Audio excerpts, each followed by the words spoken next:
How many children are currently in your class? Now, in the UK, in primary schools, that number is typically between 25 and 30 children per classroom.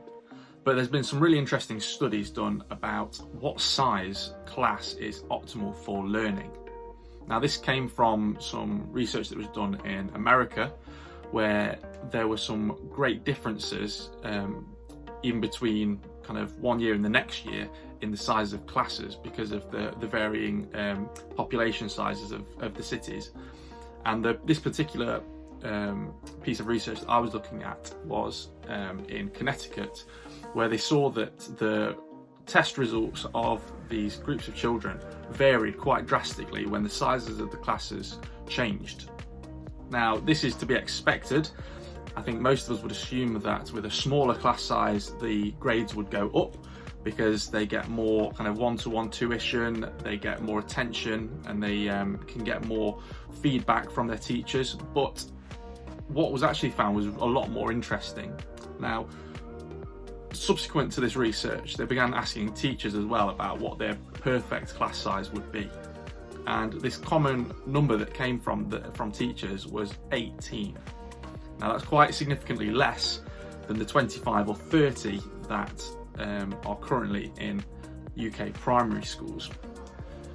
Now, it's not a case of as the class size gets smaller, the learning quality increases.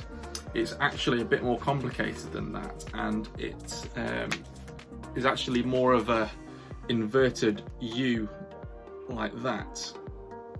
You see, as the class sizes increases to 18, the quality of the learning increases, but then after 18 it actually dips.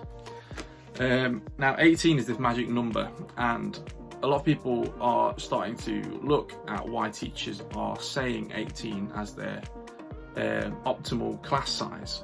A lot of people consider that 18 is incredibly divisible, so it's easy to split the class off into groups, into sixes or threes or fours. No, not fours. They also think that any class size smaller than 18, it becomes more of an issue for those children who maybe are a bit quieter, and the ones that are a bit more disruptive have more power in the classroom, so they can cause a greater impact on a smaller class size. So 18 is optimal. Anything above 18 means that teachers can't give as thorough personalised feedback for individuals, and things can get a little bit messy. Now, even in SEN schools, that shape from that graph earlier is the same, but it just moves to the left. So that number is smaller than 18, but it's the same principle that it isn't one, the perfect number, and then anything greater than that is less. It's actually this curve like this, and there is an optimal number for the classroom. Now, if you are a primary school teacher in the UK, sadly, there's not an awful lot you can do about that. You can't just throw away 12 kids from your classroom to get that optimal number.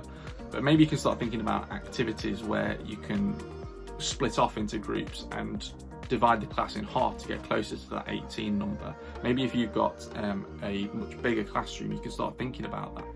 I know that staff and support in classrooms, sometimes that isn't possible, but this is going to start impacting the work that we do at Blue Kazoo. Now, in the past, it's either been me or another member of our team going into classrooms as an individual to go and lead the session. But now that we've started looking at the class sizes and seeing that it actually works better if we have one teacher for 18 pupils, we're starting to look at how we can improve what we're doing and improve that quality of learning. As part of this, we are going to start bringing more than one teacher for each of our days. Now, hopefully this is going to be something that we're going to be able to do.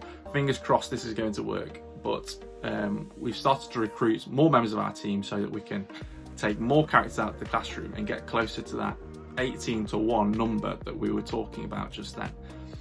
If this is not possible, we are going to beforehand train our teacher, give them a bit of information and help them become a part of the day even more. Now, we love to include teachers in what we're doing, of course we do, but if we can give them more specific instructions and give them a role or a character in the classroom as we come in, that is going to help hugely getting us closer to the 18:1 ratio.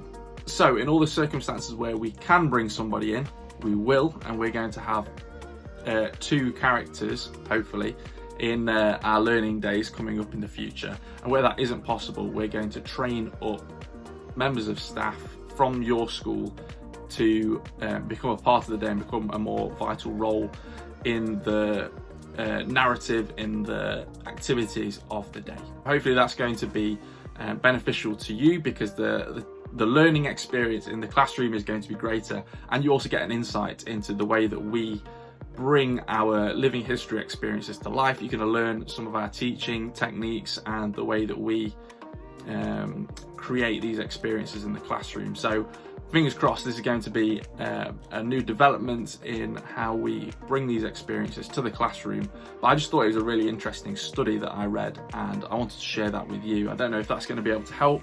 It might not be able to help because there's nothing that you can do about that, your class size. But I just thought it was a really interesting point, and I just want to let you know that this is going to be impacting the way that we run Blue Kazoo in the future.